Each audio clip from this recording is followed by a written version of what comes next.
14 деца без родители денес добија пакетчиња со прехранбени производи за велигденските празници. Хуманитарното здружение за деца без родители Хуманост од Струмица организираше хуманитарна акција со цел да им помогне и да им ги олесни празниците на дечиња од социјално загрозени семејства.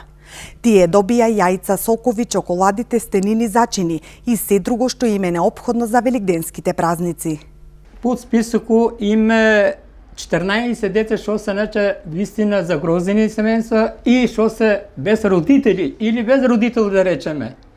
Без разлика, ние тоа не го оценуваме или да го определуваме детенството. Имаме по списокот тука донесено 14 лица. А останалото вишеко, што ни? Тоа се веќе кој што ќе дојде, ими и сиромашки луѓе, ими и богати луѓе, знаеш, сега времето е малку критично. Ке им го дадаме, нема да го продаваме или да го носаме било каде. Ние дека си има програма направено, ние даваме.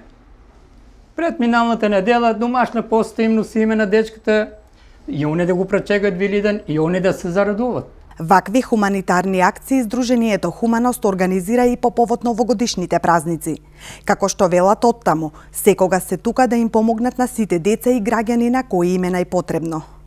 За новогодишните денове, новогодишни пакетчина подаруваме на дечката, за велиденските празници им подаруваме, да се зарадуват тие деца, да се знае од таа хумана организација, оти дава и помага на дечка без родители. Сега ние имаме, у нашата програма маркички што продаваме, можеме да ги покажеме маркичките. Тие маркички тука ги продаваме, тоа е доброволен прилог. Секој граѓаник, правилно физичко лице може да донира или да си купа маркичка. Тие пари, ги наменуваме за велигденските празници или за новогодишните денове. Тие дечка да се зарадуват и да се знае, да се памна, оти таа хумана организација не ги употребува финансиите за своји употреби. Што се донесува или што приима финансии на нашата сметка или прехранбено или обликот без разлика, на вистина и како да ти кажам, под Господ сме, треба да се даде у прави раци. Хуманитарното здружение Хуманост постои веќе 28 години. Освен во Струмица, тие организираат хуманитарни акции и во другите градови низ државата.